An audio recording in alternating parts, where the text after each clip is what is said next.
Okay. I don't know why it stopped recording.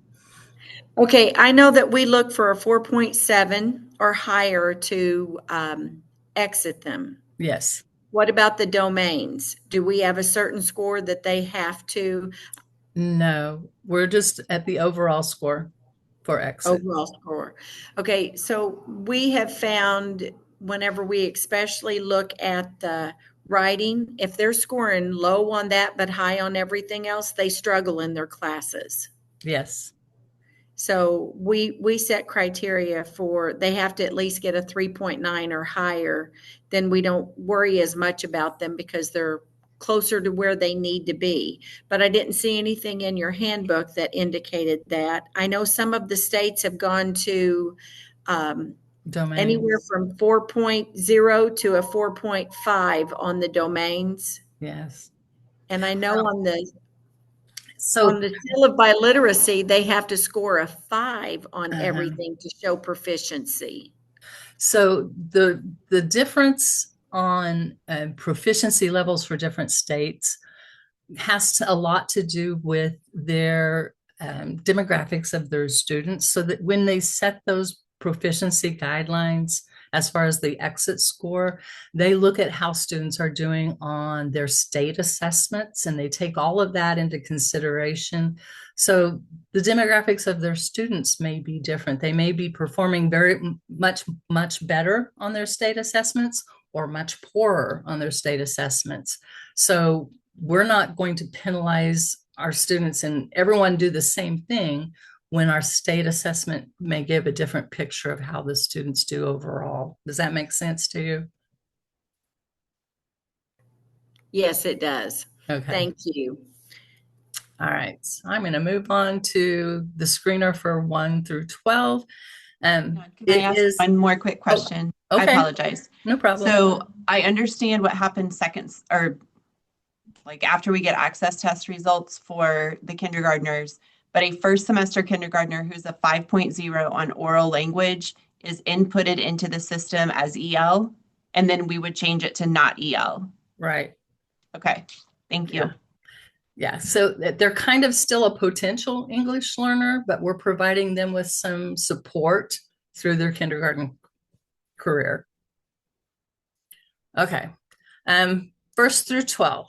Our screener for that level is an on-demand tool that is online, and the student, you just set them up in the system, set them at the computer, and they take that online assessment. And it is administered in the following order: listening, reading, speaking, and then writing. Then the system will automatically score it and tell you whether or not the student qualifies for services. Pretty easy. It is where the access is a summative assessment. The screener is available through DRC Insight, and it's set up through WIDA AMS. It's not the summative assessment that access is, it's just the screener, but it's in the same platform. It automatically scores listening and reading for you. The trainer, the administrator of this assessment is trained on how to score the speaking and writing domains. So you have to take those quizzes through the training and be able to score that yourself. Second semester, 1st grade through 12th grade, if they score a 5.0, less than a 5.0, then they are considered an EL student, and you would mark LEP received. If they score a 5.0 or higher, they would be marked as not an English language learner. And the screener is only in increments of 0.5. So we don't have the ability to do a 4.7 on the screener. So that's why it's a 5 or above instead of a 4.7. Okay. Now the access. It is the assessment that we use as a state to determine English language proficiency. It allows educators, students, and families to monitor the students' progress while they're learning and acquiring English. And it's based on the WIDA standards framework. And it will be more aligned to the standards framework with our 25-26 new assessment. WIDA offers 3 access assessments: the WIDA Access, the Kindergarten Access, and the Alternate Access. If a student is determined to be eligible for MAP A, then they would be eligible for the alternate assessment as well. And that should, again, be a team decision.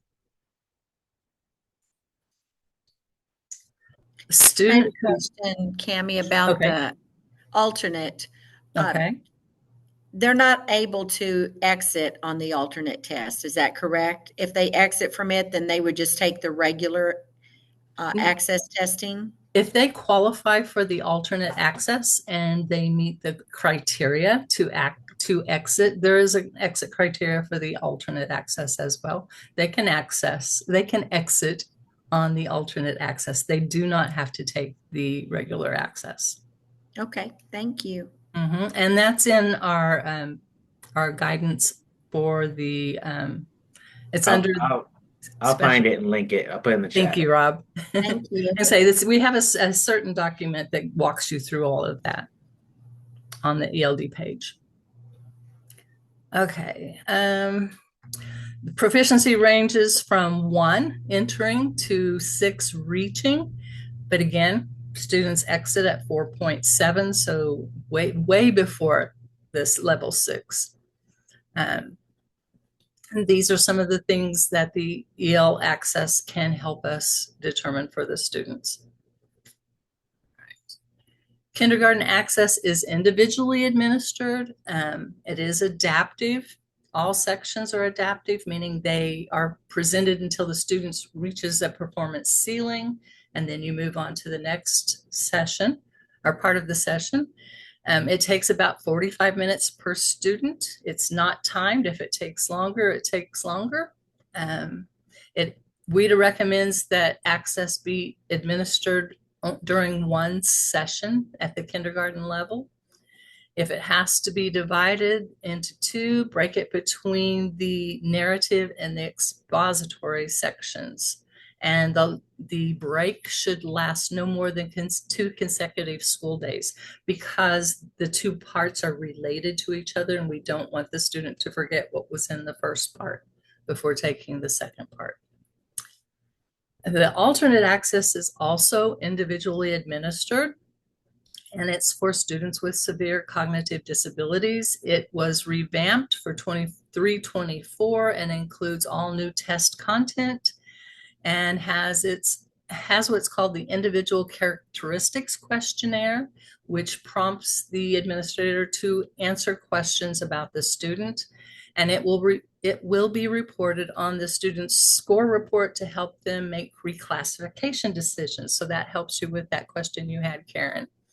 The administration of the alternate access is estimated to take about 80 minutes per student. So it does take a little bit longer. And again, it's not timed. WIDA access for grades 1 through 12.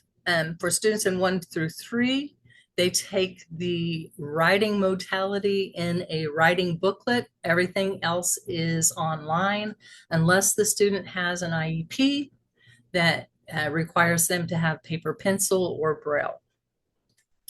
Also, students who are brand new to the country and might not have exposure to using technology, don't know how to use a computer, we can also order a paper pencil for those students, because we don't want that to be a hindrance to them taking the assessment.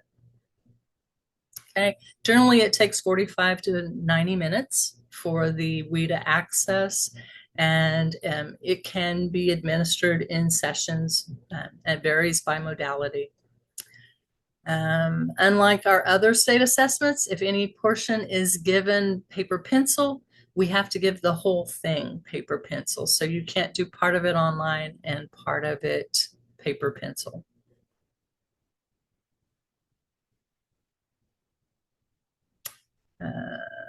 Let's see.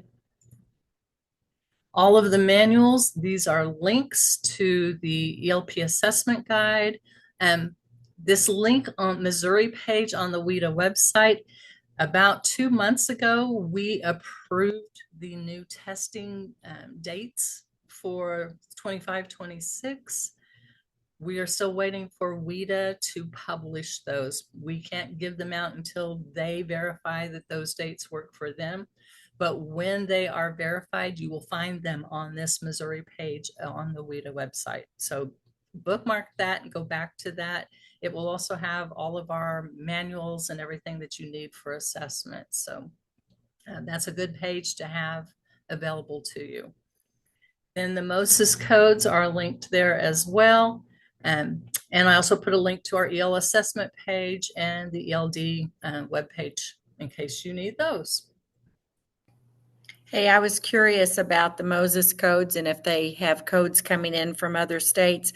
I've had a couple of families try to come in and not give us the information. And sometimes even schools won't send us WIDA scores. We have to call. It's very frustrating. Yes. But I've also had the reverse happen from our schools here. They don't send it out. I have a great secretary in the counselor's office at middle school, junior high, and high school, but some of the elementary teachers seem to purge the files before they send them. So we get the calls and want to, I know they're not supposed to, but new secretaries. So anyway, that being said, I always look to see if they're coming from a Missouri school, so I know I can just pick up the phone, call, send an email. Yes. But coming from other states, it's been quite difficult. What do we do? Just retest them?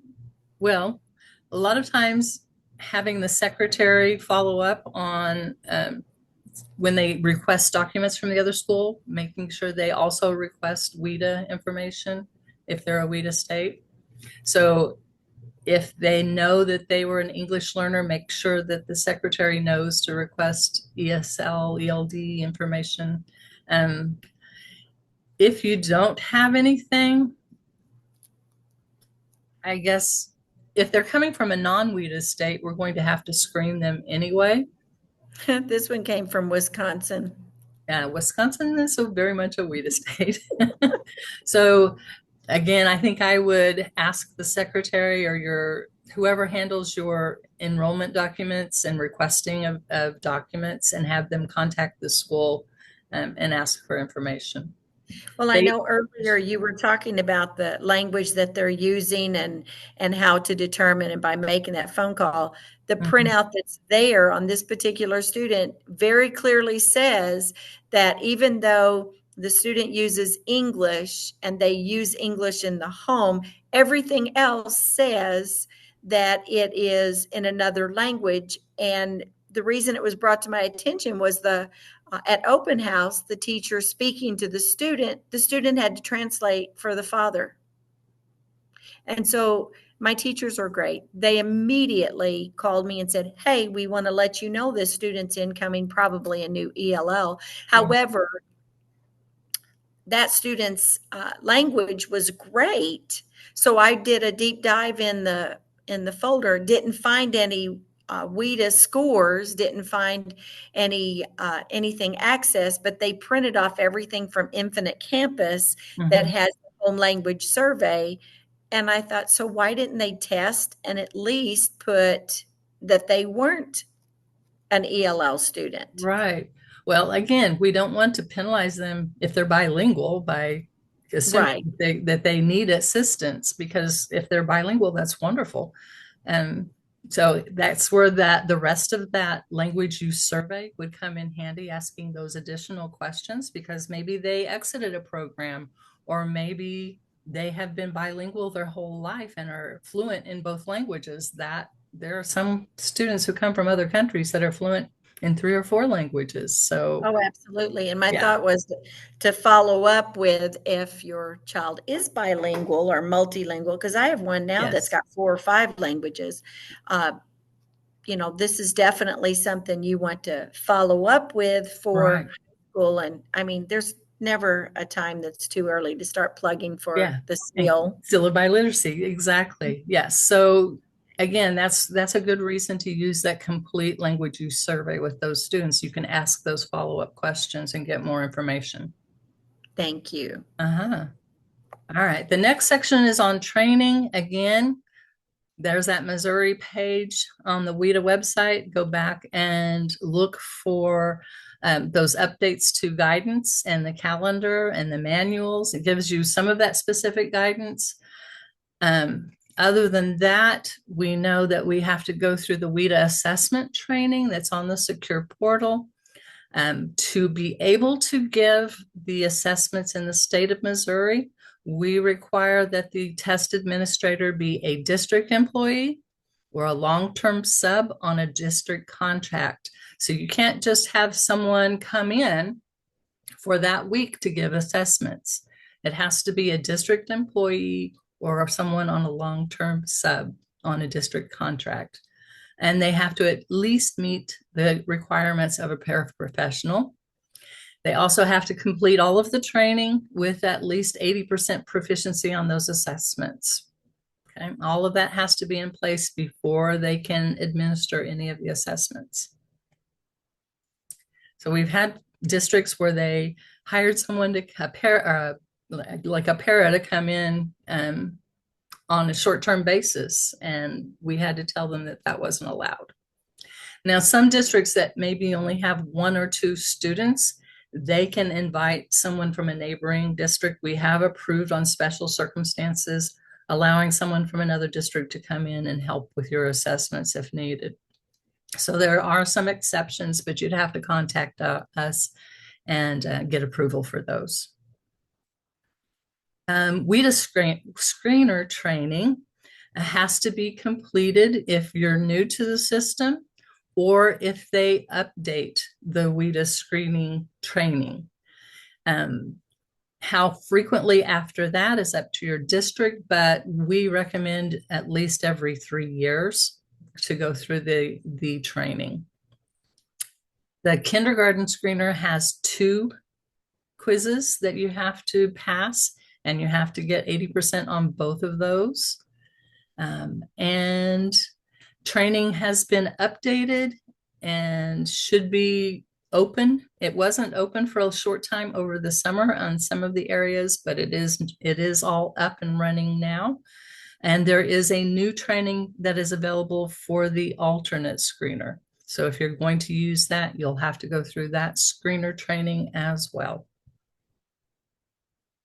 And talking about the WIDA screener training, it is new and official and out there. There is, like I said, a designated page. You can go to this link, Introducing the WIDA Alternate Screener, for more information about how to use it. And again, that training has to be completed. This is a list of the required training that must be completed. WIDA screen access training has to be completed every year. So that's something that has to be done on an annual basis. And your coordinator or your whoever's in charge of your EL program should keep on file the record that every person administering the test has gone through the training and passed the assessment. Okay. Hey, Cammie. Yes, sir. First, I want to say what I'm about to say isn't really your job, so it's not your fault. Right. But in DESE EL assessment on that page, there's a EL screening guide document that I like to share with districts. That isn't updated? Yeah, so it's... I actually updated and sent it to the people in charge of it. They haven't uploaded it yet, so... Because it's still not... It says, that there's no way to identify kids with significant disabilities in kindergarten, and now there is. Right. And that Missouri page, it will have that updated document on. It's supposed to have that new updated document on it. But again, like I said, I did update that and sent it to them, but it hasn't been uploaded. I figured it wasn't yours. doing, right? But like I said, I did it, but because I'm not in control of getting the page uploaded and changed. We have to send everything through a webmaster now, and it's a process. So, All right. if you'd like for me to send it to you individually, I could probably do that. I mean, it has been updated. All right. Anyway, this just says what I just said, that it has to be the access training has to be completed each year. And your EL coordinator will be tracking electronically who completes the training. Has to be completed with a score of 80% or better before you're allowed to give the assessment. And that's the WIDA required access training. I think I already showed that screen. This is where you find the WIDA assessment training. It is on the secure portal where it says assessment training. You click on that. It's going to take you to this next page that says filter by. If you select which training you need, it will pop up on the right as you see if you need the alternate assessment or if you need the kindergarten or if you need the online. And then you will just click course details or enroll, and it will take you to a Canva course. Okay, so it takes you to another site where you complete the training. But click on the ones that you need and then apply filters, and that will populate the right-hand side. And as always, if you get stuck and you need help, you can call your Mel staff or myself, and we're happy to walk you through that. And they've all kind of completed these before in the past and know a little bit about it. So we'll help you as best we can, or you can always call WIDA, and their help desk is very helpful and can walk you through it, or they'll tell you to call me. All right. I found this quote a couple of weeks ago and I had to share it. It said, you should think of your energy as if it's expensive, as if it's a luxury item, and not everyone can afford it. So take care of yourselves. That came from Taylor Swift. But my daughters are Swifties, so of course they have to keep me up to date on things that happen with Taylor Swift. But I really like the message that take care of yourself and your energy. Treat it like a luxury item. Make sure that you're using it wisely and no one's stealing your energy from you. And then if you have any questions, I'm going to turn off the recording and allow you to ask some questions. First, I'll ask if are any questions that you want to ask on camera. And if not, then I'll turn off the camera. And then